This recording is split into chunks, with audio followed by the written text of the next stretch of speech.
The Accidental Entrepreneur is produced by Bindhacker Law and brought to you through our affiliate relationships with the following sponsors. One of One Productions, the New Jersey-based podcast studio that produces and edits both audio and video podcasts. They sell equipment for the average podcaster and have even created a guesting kit exclusively for our listeners.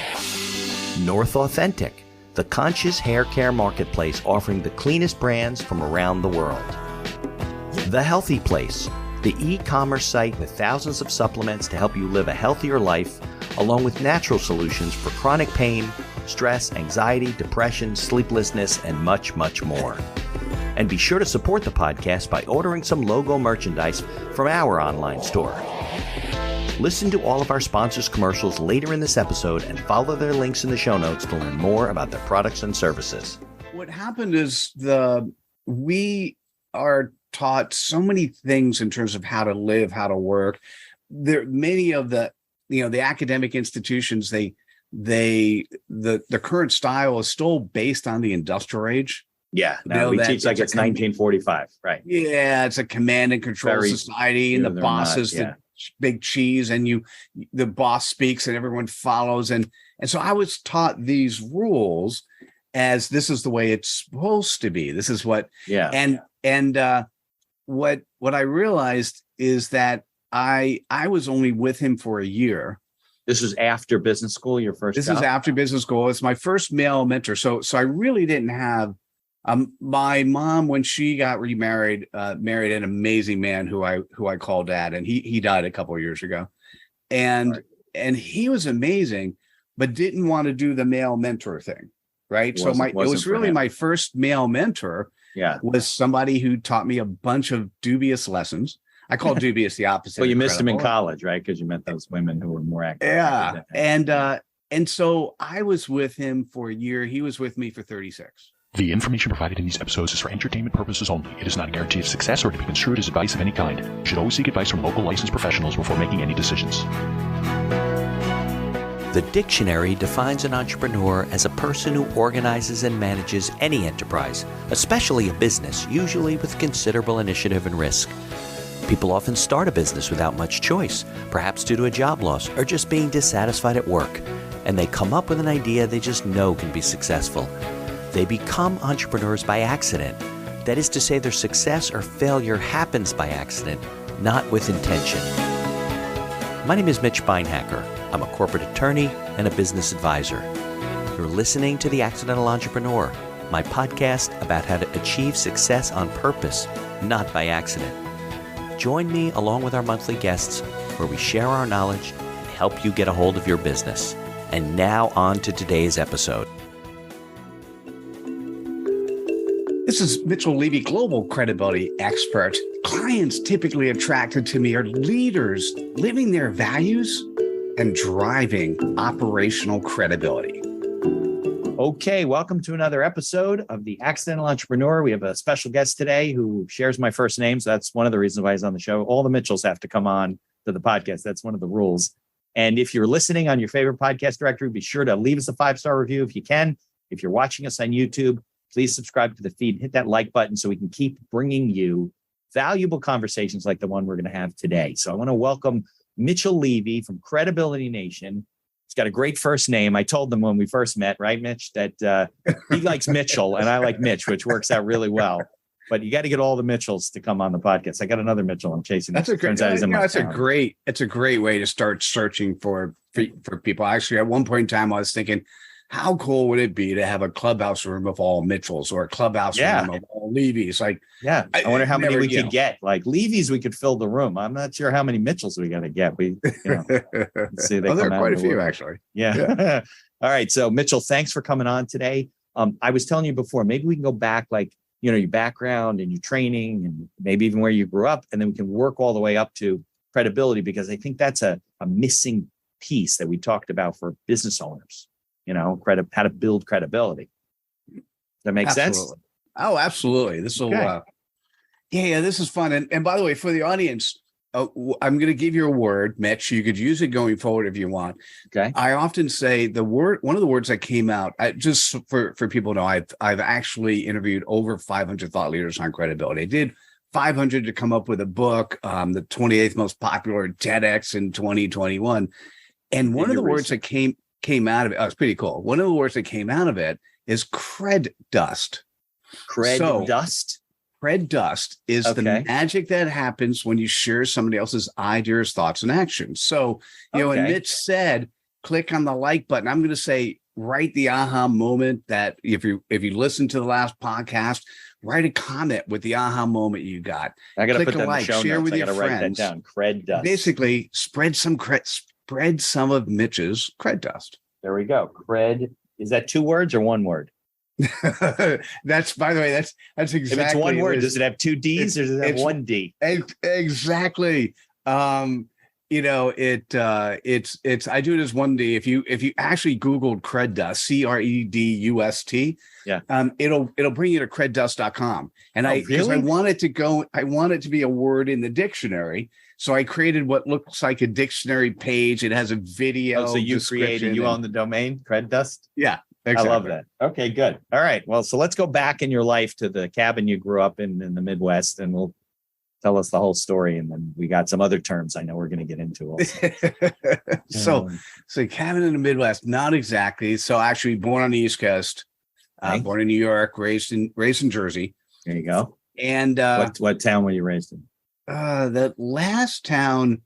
I was in a couple: East Brunswick, Englishtown, Lakewood. Okay. Yeah, there you go.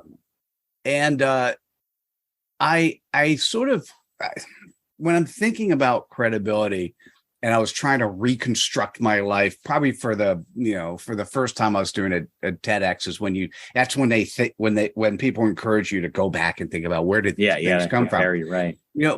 My parents were divorced when I was 9. Okay. And dad was, for a long time, I called him Bio Dad or just by his first name. Okay. And then because what he did was, and many divorced parents did at that time is, he'd come out like maybe a weekend or a weekend a month, and then he would do what he thought dads did with their kids and, take them bowling or take them to movies. And and I think that's when I first started thinking about integrity. Like that is like, what is it? Just from the perspective is what is supposed to be a dad? I'm not sure. Right. And then I'm going to fast forward to after B school. So I ended up getting a undergraduate degree at the University of Miami. By the way, I like saying the name of the degree only because it has so many syllables in it. So I got a BS in stochastic and operation. Sorry, wow. I can't even get it right. Mouthful. Stochastic and deterministic models of operational research. Wow. It is a mouthful. That is. When I summarize it, and this is one of those things that every parent wants for their kid. Right. It's actually a degree I use my entire life. If I'm going to shorten it, I was taught how to model people and systems and to improve it. Okay. And so it was. Why don't they just say that? Why all the big words? I know exactly. Academicians. That's what. I don't want to sound important. And so I've actually used that my entire life. For instance, when I did this survey, terms that people talk about, is it statistically significant? Are you looking at the right numbers? Right. Can you stand up to a group of academics looking at it? Now, I didn't need to actually go out and do research on what to do. I just sort of pulled it together. And this is a number of years since my undergrad. Right. Well, what does stochastic mean then? Oh, now you're asking me good questions. I got to look this up while you're talking then. Yeah, actually, I need to look it up in the dictionary so I get it right. So here's the cool part. I'm sitting at my desk. Yeah. And I can actually type in the meaning of stochastic as we're talking. Yeah. So stochastic, because I didn't want to get it wrong, right? So it's randomly determined. So having a random probability distribution. And so deterministic is the other. So it's basically things that happen by random and things that happen on a consistent basis. Okay. Right. So once again, there might have been. Do they still have the major at University of Miami? That's a great question. Yeah, I wonder. Well, maybe it evolved into something else, and it's called. I love that question. And what because it opens up something I never really talk about. So when I first got there, I went for a international finance and marketing degree. Okay. And in the first semester, and by the way, I think I'm going to say I woke up somewhere in college. I probably slept. A lot of us do, I think. Yeah. I slept for most of my life before that. and the first semester it seemed so practical. It seemed so easy that I went to the guidance counselor and said, what is the hardest thing I could do? I decided that I didn't feel challenged. Is that I didn't feel challenged enough. What is the hardest thing hardest degree I could take? And then can't remember, undergraduate class in the business school might have been 3,000 or 4,000 people. And I go, what's the hardest degree? And they said, well, the industrial engineering group partners with us and they run this degree. And that's where, stochastic and deterministic models of operational research is. So you can still get a business degree, but you could take it through this particular group. And I said, okay, I did that. And there were 4 people of the 3,000 to 4,000 people in the business school. There were 4 people who were taking that major that were in my class. Right. So a lot smaller group. Yeah. So I went from there to College of William and Mary. Okay. And is William and Mary the one at Williamsburg? It's Williamsburg. Yeah. Beautiful location. Yeah. At the time, it was one thing that was difficult for me. So Miami's this melting pot, right? And it's all diverse. It's still considered a party school. You can, big time, like anything you do in life, you could decide to go on the extreme where you party all the time, or for me, party when I want. But what ended up happening my first semester is I met these 2 really gorgeous women, and what they did on Friday night is go to the library. And that just got me in the right habit of. Okay, well, you met the right women then. I met the right women. Right. And I, that's the only thing I wish from a social media perspective, social media was back then so I could reconnect and think. Right. Yeah. Right. Well, if there was social media, then all the parties would be online. You'd get in trouble. So you wouldn't, but all of your friends probably would have been. That's you never know. That hasn't changed. I mean, University of Miami is a great school, but there's plenty of partying going on in South Miami. It's a great school. So the thing is, I was really I was part of I played on the academic side. I played ultimate frisbee. I was very well rounded, and it's not difficult to have a lot of friends and be if you consider yourself popular, it's not difficult to be popular when you're at a school like University of Miami. Yeah. So here I am. I then go to Williamsburg, beautiful school on the outside. Right. And at the time, tiny, right? It's smaller, and 2 things. I'm entering the business school, so it's not undergrad. Right. So you're graduate. Second, one of the things that I didn't realize when I got there is, at the time, and maybe this is or isn't true today, you typically, for most of the people, you either had to have been born a Virginian or make a decision that you want to stay in Virginia. And if you're not, you're one of those shunned people that's just coming in and out of school. And what are you doing here? I was the opposite of popular. Right. Yeah. I mean, if you wanted to be dressed like a colonial person, it's probably a perfect place because it's literally across the street, right? Doesn't the campus end on a street and then Colonial Williamsburg is across the street? Literally. I remember. It's amazing. And so it was just it was a very interesting. But you were there for the graduate program. You'd think that they would be more, accepting of the graduate students who were, I don't know, maybe I'm wrong. I don't know. Maybe it was me. Maybe it was lucky. Whatever it was a different vibe, which gave me great comparison of things Virginia I like. Itself things I did. is not Miami, right? And then what happened is I ended up doing a research study and getting something done in a way that I ended up following the person I was doing with, one of the professors, to Boston. And it unfortunately turned out to be my first boss out of business school was hedonistic and narcissistic. And I got taught I got taught all these lessons of how to live life in a way that wasn't really good for me. Yeah, hedonistic is definitely, if you ever been to hedonism in Jamaica, it's not like, I have like not going to gone. church. Yeah, no, it's not. Yeah. What happened is we are taught so many things in terms of how to live, how to work. There many of the academic institutions, the current style is still based on the industrial age. Yeah, no, we teach like it's 1945, right? Yeah, it's a command and control society, and the boss is the big cheese, and the boss speaks and everyone follows. And so I was taught these rules as this is the way it's supposed to be. This is what, and what I realized is that I was only with him for a year. This was after business school, your first job? This is after business school. It's my first male mentor. So I really didn't have, my mom, when she got remarried, married an amazing man who I call dad, and he died a couple of years ago. And he was amazing, but didn't want to do the male mentor thing. Right. So it was really my first male mentor. Yeah. Was somebody who taught me a bunch of dubious lessons. I call dubious the opposite. Well, you missed him in college, right? Because you met those women who were more active. Yeah. And so I was with him for a year. He was with me for 36.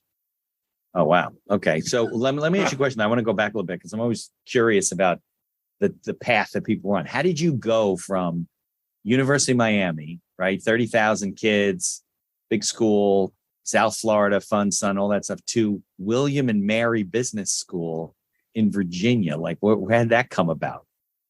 So it's a great story. I'm so glad you asked. Good question, right? I was like, I don't get to talk about it that often. Yeah.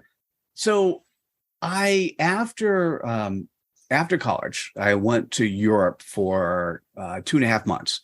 Little bought a Euro pass.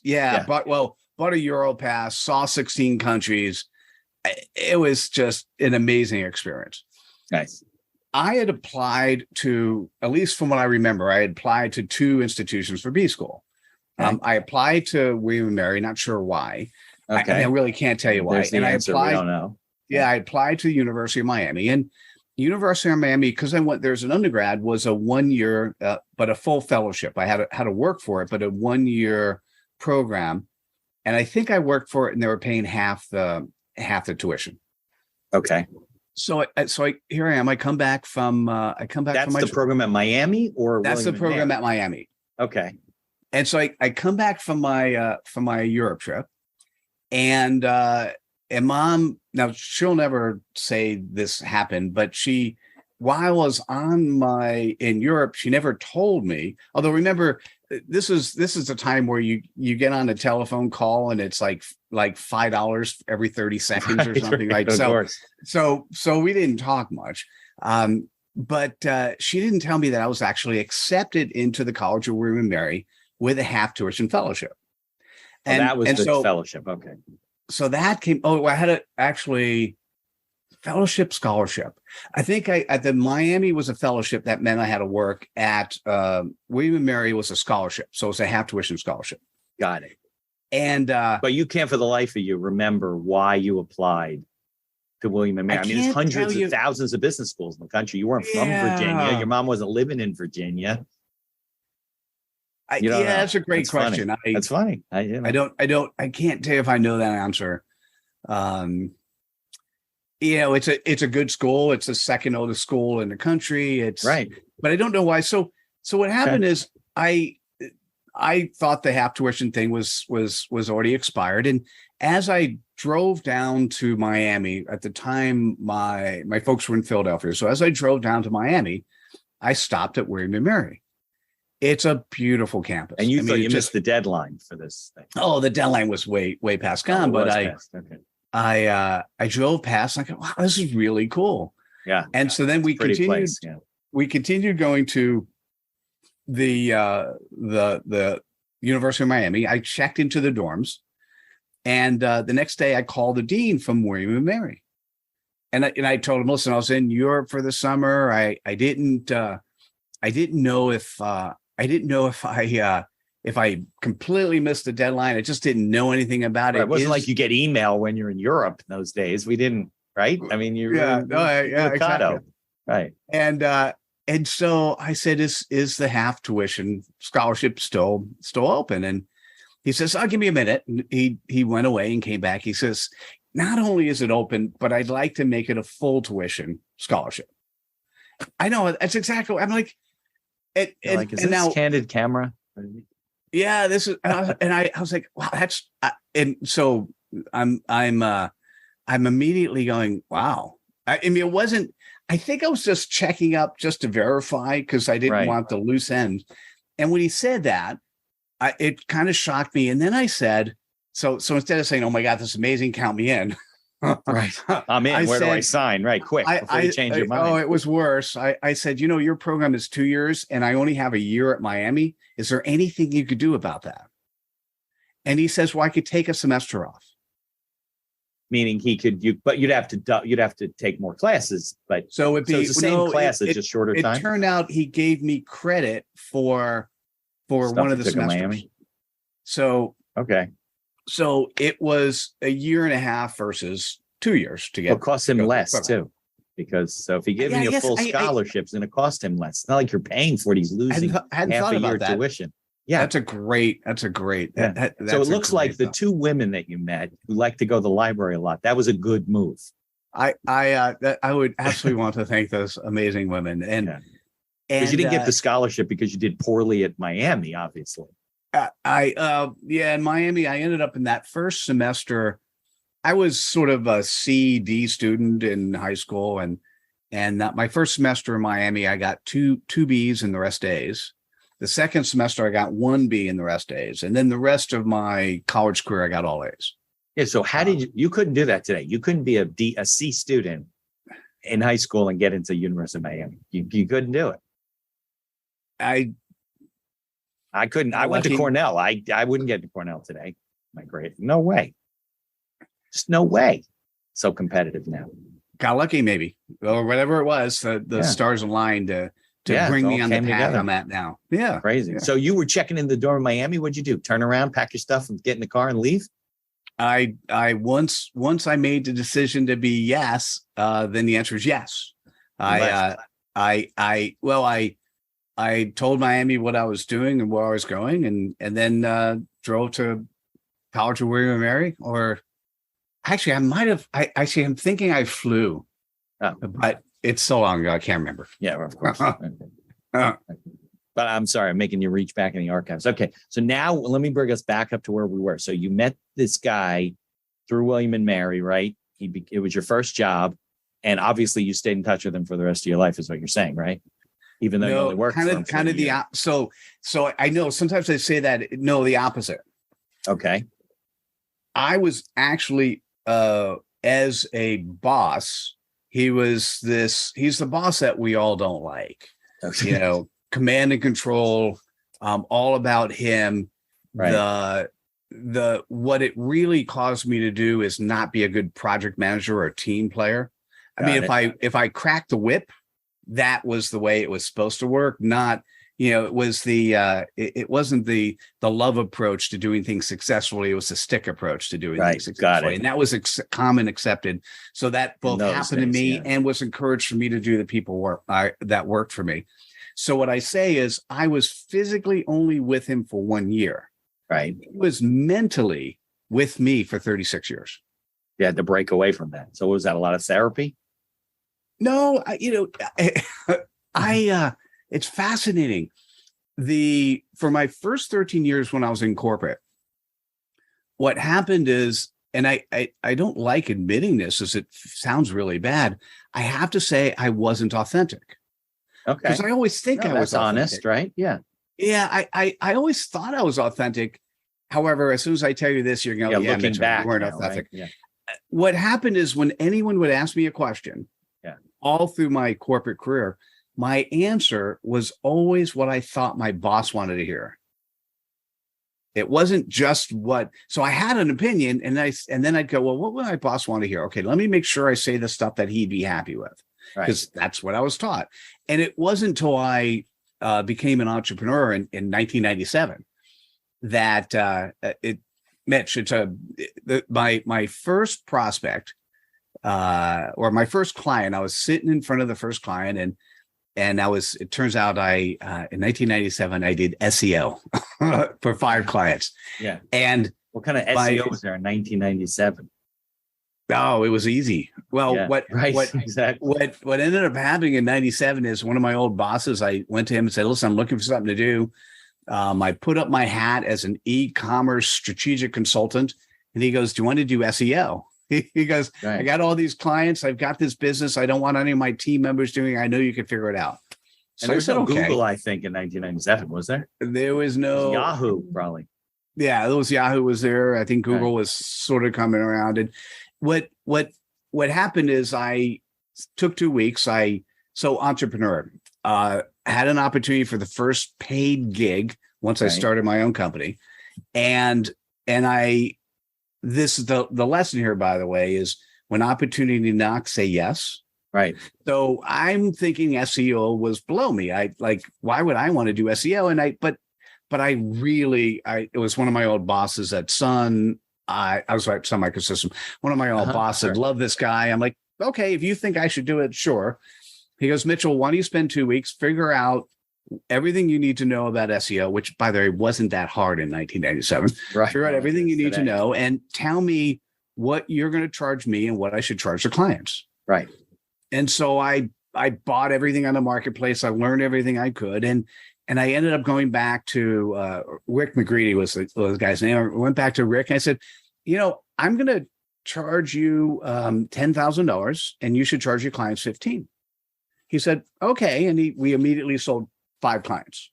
So you were like a subcontractor to them. Yeah. He was at Sun, you said? He was, at the time, he had left Sun and had his own web presence company. Isn't that where Sun was the original creator of JavaScript, right? Wasn't it? Sun was the creator of Java, and they helped take their version of Unix, which is universally being used, around the planet. Sure. And what happened is when I would go in order to do SEO at the time, you would ask the client you're working with, you'd say, okay, what is your 30-second elevator pitch? And in that 30 seconds, they would typically mention 2 or 3 key phrases. And what you want to do is have separate web pages, focus on that key phrase, so the search engines could see that you had expertise in that key phrase. Right. It was easy in those days. So Mitch, I ended up asking all 5 clients for their 30-second pitch. All 5 took 10 minutes to answer their 30-second pitch. And I go, I think I have some strategic consulting opportunity here too. 2 of them became strategic consulting clients. Got it. Yeah, because 30 seconds is not 10 minutes. Yeah, exactly. Now, here's what's really interesting. That first person I asked, we got into a great conversation. He showed me his web design, what they're going to be doing, the strategy. And then he says, what do you think? And so here I am I'm on my own. I'm my own boss, right? So I didn't have to worry about what the boss thought. And I didn't literally cross my arms, but I feel like I crossed my arms. I feel like I stepped back and I said, I think what you just told me sucks. And really, and instead of taking out the whip and saying you're fired immediately, because I worked for myself, so it didn't matter if I got fired, right? Right. You just go to look for new clients. He leaned in and said, God, nobody ever talks to me like that. Tell me more. And then I explained why I didn't like what he was doing. It was marketing cookie cutter approach that just didn't make him stand out from anyone else, and I just didn't like it. Here's a word from our sponsors. Looking to get into podcasting? Maybe to market your business for your own enjoyment, or because you have a message you want to get out there. One of One Productions is a New Jersey-based studio just over the George Washington Bridge that caters to the booming business of podcasting. They offer a comfortable atmosphere using the latest technology available to record your podcast. And they are a full-service media company offering both audio and video production services, creating both audio and video podcasts as well as video shorts for business and personal use. Professional audio equipment packages are available through their website for all budgets, and be sure to check out their podcast guesting kit, created specially for our listeners. Care for your health. Care for the planet and look flippin' great doing it. North Authentic is a conscious hair care marketplace offering the cleanest brands from around the world. Their pro stylists curate only the most fabulous non-toxic hair products with better-for-you shampoos, serums, masks, and more that actually give you gorgeous hair without hurting your health or the planet. Hey, you've only got one life, one planet, and one glorious mane. Might as well treat them all as best you can, right? Try a 100% clean hair care routine prescribed just for you using their link in the show notes. If you don't see a big, beautiful difference in how your hair looks and feels, you can tell them they're crazy. Do you battle chronic pain, stress, anxiety, or depression? Well, if you take any supplements or you're interested in natural alternatives, you need to know about findyourhealthyplace.com. Find Your Healthy Place has thousands of supplements to help you live a better quality of life, as well as natural solutions for chronic pain, stress, anxiety, depression, sleeplessness, and much, much more. Need guidance? Use their live chat feature and talk to a wellness consultant right on their website. And be sure to use our coupon code TAE Podcast for all your purchases to get the best prices at findyourhealthyplace.com. Follow their links in the show notes to learn more about all of our sponsors. And now back to our show. And that was my first breakaway from, so it was, you asked whether or not I got therapy. That was my first break. And I thought I was done. Mitch, I thought I was actually done. I thought, hey, I now am no longer thinking about what my boss thinks. I'm being me.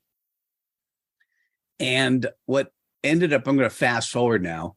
Yeah. My first TED Talk was, if you take a look at the book, Being Seen and Being Heard as a Thought Leader.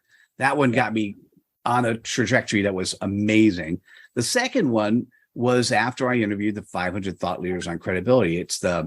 It's called We Are Losing Our Humanity, and I'm tired of watching it happen.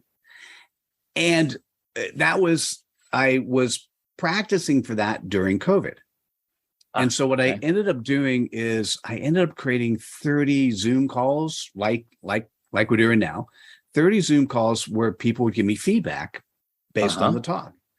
And the 10th reviewer said something that, and this is now 36 years after my first boss out of college, that the first reviewer said the 10th reviewer said something that caused me to realize I was still holding on to that first guy. And what he said was, this is a guy named Ted Lau. What Ted says was, Mitchell, do you realize that the people who you run into life who are doing dubious things, they are innocent?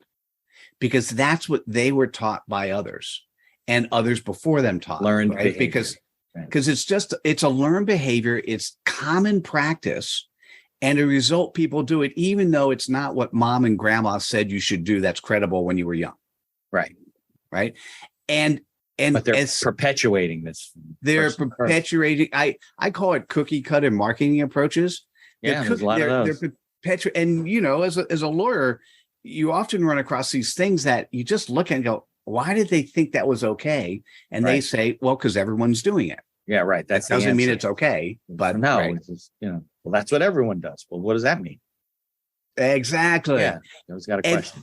And so when Ted did that, I sort of look back and go, oh, maybe, well, actually, I don't think maybe was there. This guy who taught me all these bad lessons, he's innocent because that's what he was taught. And he just taught me what he learned. And so the last lesson I learned 36 years after this guy was just purely forgiveness. Just like, Interesting. I forgive you. Yeah. It's okay. Yeah. It's wasn't your fault. Exactly. You were taught wrong and you didn't know. And luckily you realized it. He didn't. I don't know, because I definitely did not stay in touch with him. Yeah. Okay. So, well, take me through it. So you, like, where did the credibility stuff come from? Was it kind of a recognition of the things that you saw and how people would carry themselves and things like that? Let me share with you, as an entrepreneur, I call myself a parallel entrepreneur. Okay. And so it means I have multiple businesses going at the same time, much more commonplace these days when you look at, some of the big the Elon Musks of the world, Right, and right. see the stuff that we I've do. heard the things, term portfolio entrepreneur. Where you have a Oh, that's portfolio. interesting. Yeah, I heard that term. Somebody used that. That's an interesting term. Yeah. There's an implication there, so I'll have to give that some thought. But Mitch, thanks for sharing that with me. No problem. So I'll spend less than 60 seconds, but I'll give you a small snapshot of things I've done. I've been in Silicon Valley for 35 years. Okay. I've created 20 professional services firms and businesses since then. I've sat on the board of a NASDAQ company for 9 years. I've run 4 different executive business programs at Silicon Valley universities. Okay. I've run 4 CEO networking groups for a decade. And I still have a book publishing company where we've published over 750 books. Of not just your books, people's books. I've written 65 myself. I've published 750. I'm working on my first in total. Okay. So other entrepreneurs, business books? Yes, typically nonfiction books where the author's using the book to drive more business. Yeah, right. Makes sense. The way I think about it, this concept called a CPOP, it's business professionals wanting book credibility. Right. That's the right prospect for me. And actually that's what got me into credibility is when I did my first TEDx, what I liked about the TEDx concept, it's an idea we're sharing, not a marketing idea we're sharing. Because my cookie cutter approach in life was everything was a marketing idea, right? Everything had to have some form of marketing in it, right? So everything's got to be an lead to something else. Exactly. So, so when I finished the TEDx, or maybe somewhere in the middle, I actually realized that I didn't like the clients I was currently attracting as a book publisher. Oh, we were more of a traditional publisher, traditional/hybrid, but we were attracting the people who would write their own books. And by the time 2017 came along, it wasn't the client I wanted to work with. I wanted to work with a client that was successful in business, had a thriving business, wanted the book, just didn't have any time. Meaning you guys would write the book. So we would write. And what I do now, it's so I built a writing school in 2018 for my writers. I ended up picking up 10 clients. And today it's the business professional who wants that book 6 months from today. We have co-created, published, distributed, made them an international best-selling author, and they spend 10 hours. So that's the current model. That's the current. It's like a 6-month process. It's a 6-month process, and they spend 10 hours. That's the most amazing part. So what was interesting is 2018, I was executing, making sure I could do it. 2019, I actually went to a branding camp. So I flew to one of my friends' location in Miami. We spent 2 days coming up with a brand for Mitchell Levy. And by the way, it's now something I do with people, and we do it sometimes in minutes. But that brand that came out was Global Credibility Expert. Okay. And I felt comfortable. I've been in Silicon Valley, started a bunch of companies, sat on the board. I felt very comfortable with the brand. But 2 months after wearing that brand, I woke up with a Napoleon Hill inspired moment. Huh. I woke up and said, I need to interview 500 thought leaders on credibility so I can have a book. Napoleon Hill is Think and Grow Rich? And Think and Grow Rich. Yep, exactly. Okay. And so between 2019 and 2020, by the way, imagine you're on my team and we have a team meeting. I woke up, I had a dream yesterday. and we're going to actually interview we're going to keep our publishing company moving forward, and in the next year we're going to interview 500 people and put them on 2 different podcasts. Okay. And make a book out of it too. We ended up doing a book. I distribute the content on a podcast that led to my second TEDx. Okay. And but what it really led to, Mitch, is a transformation of a life purpose. Okay. So it's more than kind of what do they call that? A paradigm shift in terms of how you review it. Yeah, it's significant aha moment, an epiphany, a complete paradigm shift. I thought my life purpose was create companies, get married, have children, have one. He's 24 and an amazing kid. Be able to have friends and family, make money, run businesses. I thought that felt like a really cool life purpose for me. And what came out of the interviews, what shocked me more than anything else, Right. is out of the 500 people, 98% could not articulate who they served and how they served them in 10 words or less. Yeah, that does not surprise me. I know. Well, that's what people, well, by the way, People think that they can do it, but when you really put them to the test, they can't do it. I mean, they just can't do it, you know? Yeah. So that's where it gets really fascinating to me. I have a superpower, and that's to allow people, I call this a CPOP, your customer point of possibilities. So I have a CPOP and a methodology and approach, and I've now done this with over 1,000 people. Okay, so you've tested it. And it's super powerful. Okay. And I'm going to say, I believe what I do is teachable. So if I can teach other people on how they can help others have their CPOP, that means that we weren't taught to be able to wear our purpose on our sleeve and how to articulate it. Now that's another acronym we know. C as in C- Charles, POP. CPOP. And it stands customer for? Point of Possibilities. Customer point of possibilities. Okay. Yeah. So if you actually go to creddust.com, or at one point in time, we may talk about crud.com. Okay. If we go to those locations, then you could click on some of the other words that I've defined. Yeah. Okay. But CPOP is like your version of the elevator pitch, or So can I say yes? I'm going to sounds do like the it's a yes, little but bit the more than big that, and. right? What I'm, for those who are, if you're an entrepreneur, Yeah. Or in a business, or a business person, or for everyone you speak with, when you go to a networking event or you meet if somebody comes in, they're a prospect, they come in, you're going to say, who are you? Or what do you do? Okay. Now, first of all, they might take 5 or 10 minutes to explain it. Right. But second, the biggest mistake they make is what's bundled into the 30-second pitch or the value proposition. Is the first words out of their mouth is going to be I or we. Right. I've been told that you shouldn't say that. Right. Because when somebody says, It's what gotta do you be do? about you, not about me. Yeah. When somebody says, who are you? What do you do? Truthfully, they don't really care about you, at least not directly. They care about what you can do for them. Right. What you could do for them is either you could serve them in some way, you could support them, you could be a client, or you can be someone to recommend. Right. Right. Mitch, before we here, I asked you who's the client you're interested in, because if I run across somebody in New Jersey who's a business person who fits in the characteristics that, the 2 to 10 million, that's looking for a lawyer on retainer, who I now know how I can recommend you. I that's what I was thinking about. And for me, that's gold, to be able to have the ability to recommend people who I actually trust, know, like, who will be credible. Right. So that's gold for me. So if I could teach other people how to articulate their CPOP, and what happens is that CPOP is, think about it as something that comes before your elevator pitch, before your value proposition.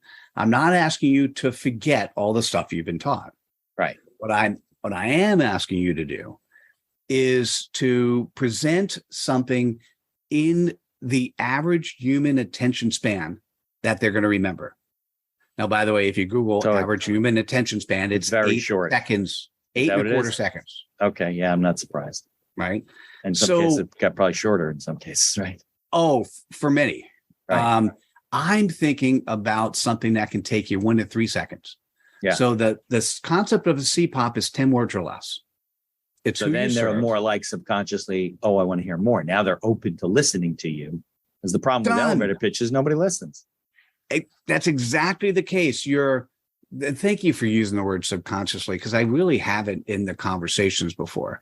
What I said is what you want to do is articulate the playground you're playing in so they can make a decision to opt in. Right. Opt in is which they don't do tell me more. consciously. They don't say, oh, wow, Mitchell, I want to hear more. But in their mind, now they're open to it. Yeah. I love the term CPOP. Okay, that's going in the show notes too. So mine, trademark that. Mine is leaders living their values while driving operational credibility. Okay. And you deal with a lot of corporate people too, right? And so that's a new, by the way, that's a new one as of yesterday. So here's the cool part. We could change our CPOP over time. And the reason for the operational credibility is the primary focus or recognition that in the corporate space, you have to speak the language they want to hear. Right. Right. And at the end of the day, though, it by the way, the one that was yesterday, leaders living their values and making a difference. Mm-hmm. That one appeals to the entrepreneur, but doesn't appeal to corporate. So I'm going to be, for me, I need to now share this with 20, 25 people, and we'll see which one they like better. But the real value happens when you then subconsciously ask yourself, tell me more. Right. Because then you're like, oh, I think he gets me. He's talking my language. Right. Exactly. Okay. Well, we're building credibility here, circling the wagons. Right. No, but I think it's so, this is why when you and I met, we started talking about it, because it's so important. I've been on, there's a friend of mine that I know who's got a business, and she does organization like basements for children. Right. But on the side, so if you have a couple of kids and your basement is a freaking mess, she's called the Toy Tamer. She comes in a day, she takes videos. She's at a YouTube channel and literally transforms this room. But her goal in the room is not just to make it organized, but to set it up so the children will keep it organized. So, things are set up so the children like to put things away, whatever. It's ingenious. But she's also very good at helping people to consolidate or make concise their elevator pitch. So she comes on Zoom calls and whatever, and will listen and be like, to me, Mitch, I have no idea what you just said. And then help you boil it down and do that kind of stuff. And I think that one of the most frustrating things that I have for a lot of people is you go on, let's say, a networking meeting. Let's say we're in person, right? And they say, listen, we got a lot of people here.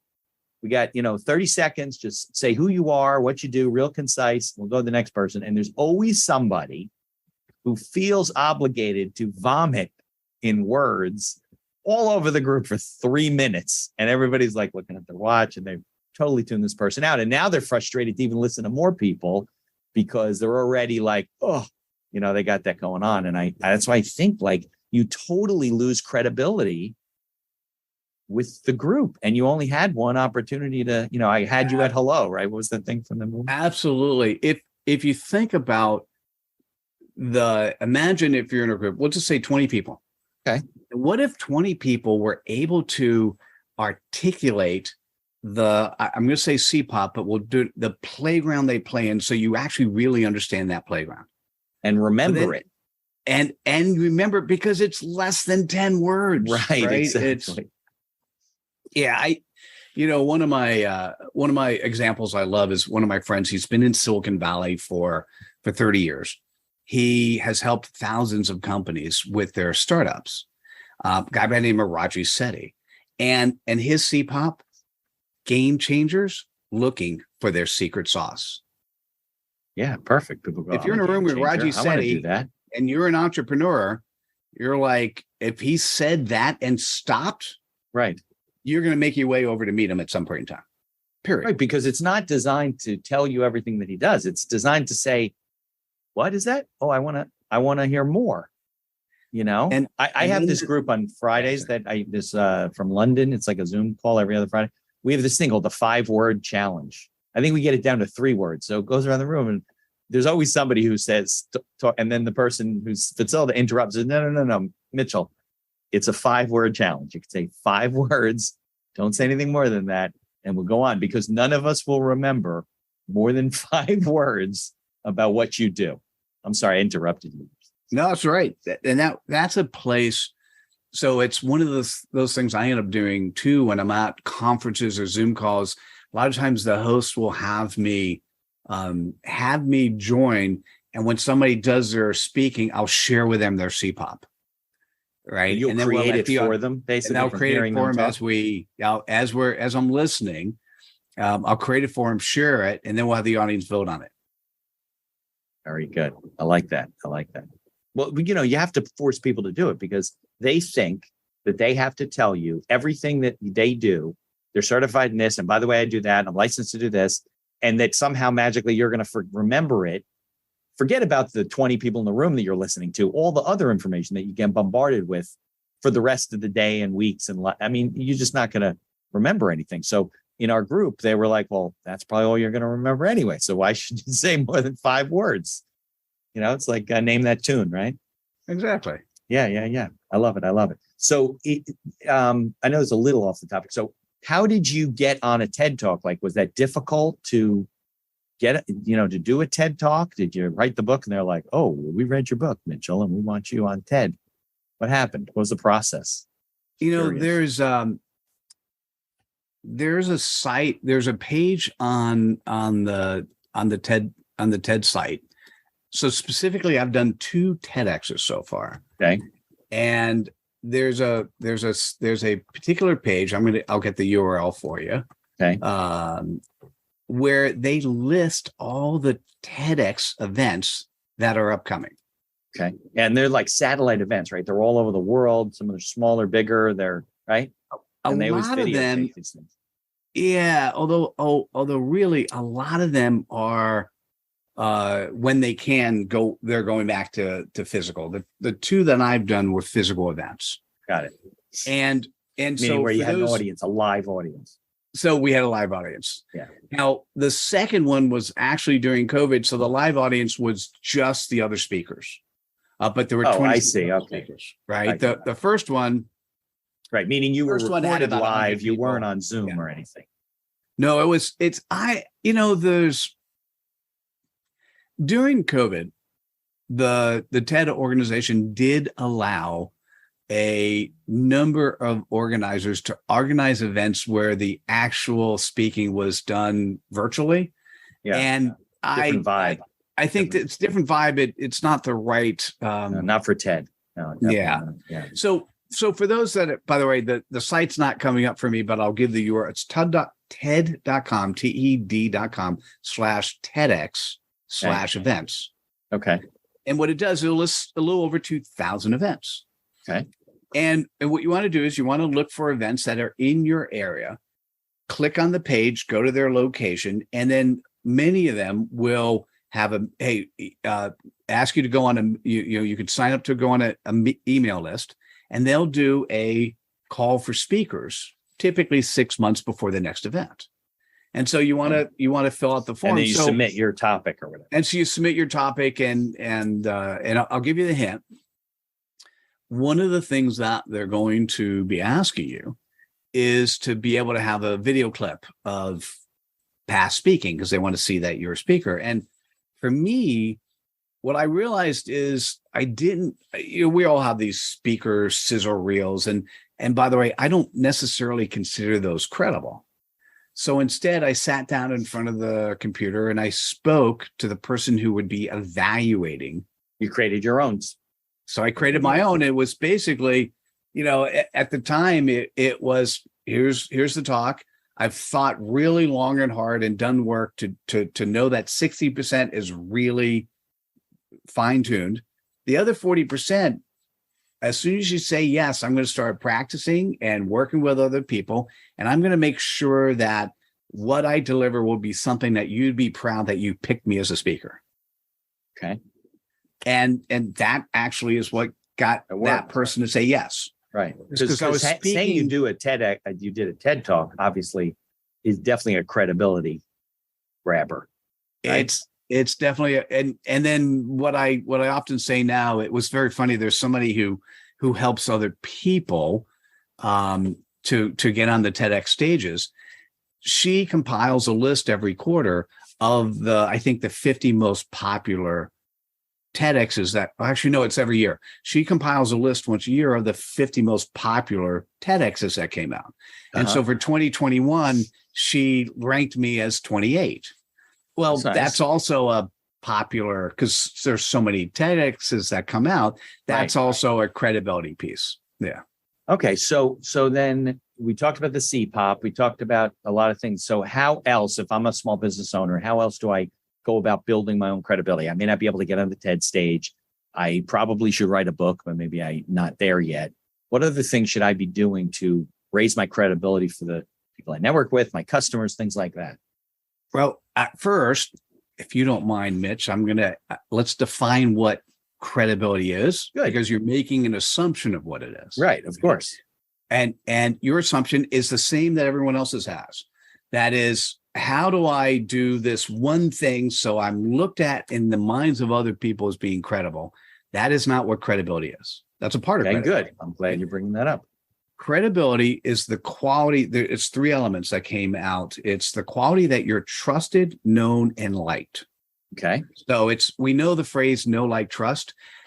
What has to happen, and I'll just be really quick. You're starting a new business or you have an ongoing business, somebody lands on your webpage or they land on your social media. You've got 3 to 5 seconds, or maybe you have the 8-second attention span. You have 8 seconds to capture their attention, to show that you are trustworthy enough that they want to spend more time to get to know you. Right. Which is hard to do on an electronic platform. You're not in front of them. Exactly. So you have 8.25 seconds, one human attention span to generate enough trust that they want to get to know you. As they get to know you, then you're building on the trust. You're building on getting to know you. You're building on them getting to like you. Right. They've opened up. Maybe you have another minute or two after that. Right. Right. So we don't think about it that way. We don't, like, for instance, when I get to a web page and it says as seen on, and it shows all these things, I often run away because I for some odd reason, I just find some of that stuff dubious. Yeah. It just turns me off. Right. So what really happens is, let's go back. You and I have spoke before. I liked you.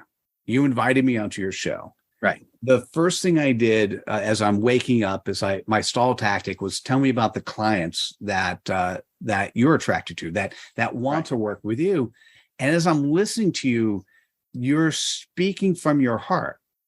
You weren't doing a marketing cookie cutter approach. No, I didn't pull my ideal client profile and read it to you. Yeah, exactly. You were talking on who you liked working with. I asked 1 or 2 questions. I got a feeling of what it would feel like if I was your prospect and you were talking to me. Right. What I was really doing is getting to know you and decide if I like you a little bit better.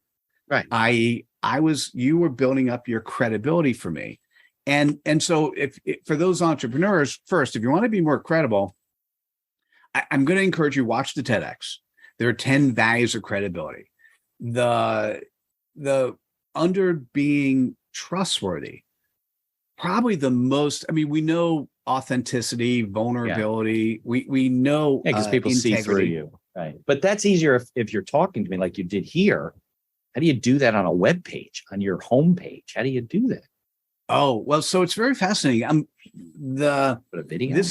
We could spend an entire conversation doing that. The easiest way, though, the absolute easiest way is that if I land on your webpage or if I land on your social media and see you, that you're consistent from one social media to the other, and I get to see your CPOP. Okay. I want to see immediately what playground you play. So if you becomes like a tagline almost.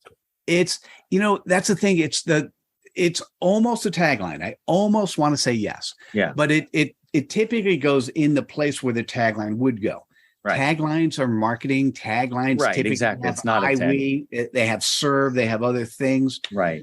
Right. And so what I'll say is, yes, and but it's where the tagline goes, because if I get to your webpage and it's a jumbled mess, that you have that person who speaks 3 minutes in a 30-second pitch, if it looks like that, I'm running away, because why would I want to spend time knowing you? Lose interest. If it's short, if it's focused, if I'm looking for, once again, we'll talk about you or talk about you. If you're looking for somebody to help you understand what credibility is, you're going to get to one of my web pages and then you go, well, that's interesting. To me, I think credibility are books. So let's talk about books. You can get to a page where I talk about books. I think credibility means that my employees have much higher employee engagement. I don't have a web page for that. Right. So by the way, as I'm speaking, I'm realizing I need to do SEO for the types of services I deploy so that I Right. can make it easy if you're coming to me for, in this case, operational credibility, Uh-huh. that I actually have pages on each level of operational credibility that we focus on. So at the moment, I think my web presence is probably partially credible, right? And so you're Okay. asking me, you wouldn't be offended when you go there, but if you had a particular focus on an area that I don't list on the web page, you may go to somebody else. Well, of course, right. Because doesn't Right. resonate with you, relate to. So on web pages, on social media, you want to make it easy for them to see the playground you play in. Right. You particularly on either the homepage or certainly in social media, Yeah. you want to have video testimonials. Okay. of Yeah. people who are giving you So video's testimonials. important, right? Yeah, well, that Right. is other people sharing cred dust about you. Right. And sometimes they're not going to listen to all the testimonials, but they're going to listen or read some of them. Right. And it's, you want to make sure I think the way to think about it is credibility for me is that PhD in the School of Hard Knocks that you've received. And that has more weight to it. After interviewing the 500 people, it has more weight to it than just the degrees you hang on the wall. Oh, for sure. For sure. And I guess you shouldn't try and be everything to everybody. That's the mistake a lot of people make. They think like everybody, if you don't niche down and be specific of what you do, you actually lose business. So you let lose me give you credibility because nobody's so- a generalist. Nobody believes you could be a generalist. Oh, that's exactly the case, right? And so remember, we want to trust, know, and like. Under trust, I'm going to say the most important thing is being coachable. Right. And you could show that you're coachable, at least in a conversation. You may not be able to show that originally on the webpage, but what you could show under being known, you want to demonstrate that you're a servant leader. Being of service to others and is one of the most important things that just people don't do a good job of. And this doesn't mean writing in your webpage, I serve, right? Or we serve, right? And then what people often forget, what's really important is being likable. Yeah. So it's showing respect. If you look at the logs, I was sitting here 7 minutes early. Normally I come about 10 minutes early, but it's early. I was waking up, right? I came early, even though, we weren't necessarily recording live. Because to me, that's showing respect. The other thing that I've done during this interview is I named other people. So I'm spreading cred dust. I'm spreading the ideas, thoughts, and actions of others. I like that term because then you support other people. They support you. It's a good. Well, you want to. The thing that's very fascinating is hitting on what you just said about you can't do everything. Right. So let's say somebody comes to you and it really requires where you have expertise and where you could do it, but you're not great. So what you do is, by the way, I have a partner who does this other thing. Why don't we come in together? Right. That raises your credibility. When you try to be everything to everybody, it reduces your credibility because nobody buys into it. Nobody believes that you can be that. As an attorney, like you can't really be a generalist as a lawyer anymore. You can't. There's too much stuff to know in too many areas. This isn't 1874.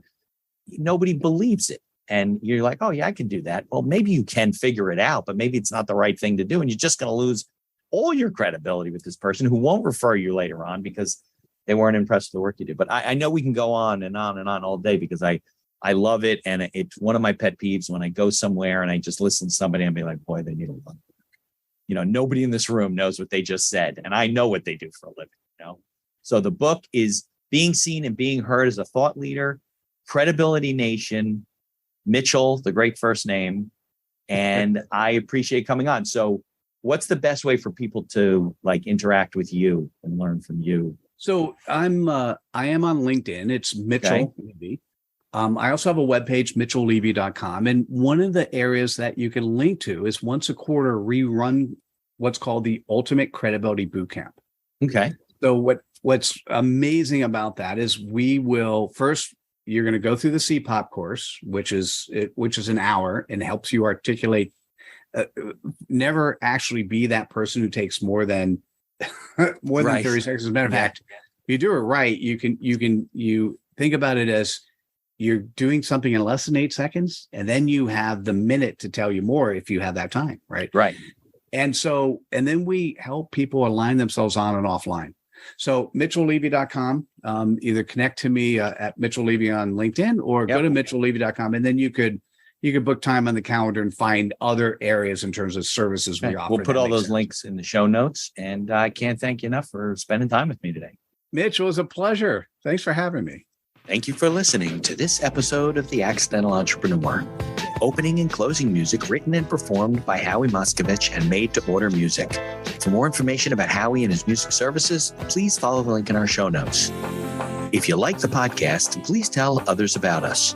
You can find us on Apple Podcasts, on Google Podcasts, on Amazon Music, Spotify, and most of the other podcast directories. If you like what you hear, please leave us a 5-star review and feel free to share our episodes on social media. If you have any questions or comments, ideas for the show, or you'd even like to appear as a guest, reach out to us by email at info@bindhackerlaw.com. The Accidental Entrepreneur is hosted by Mitch Bindhacker and produced by Bindhacker Law. If you'd like to learn more about our business and legal services, you can find us on social media or visit our website at bindhackerlaw.com. Thanks for listening. Be sure to subscribe to our feed to be notified of all future episodes.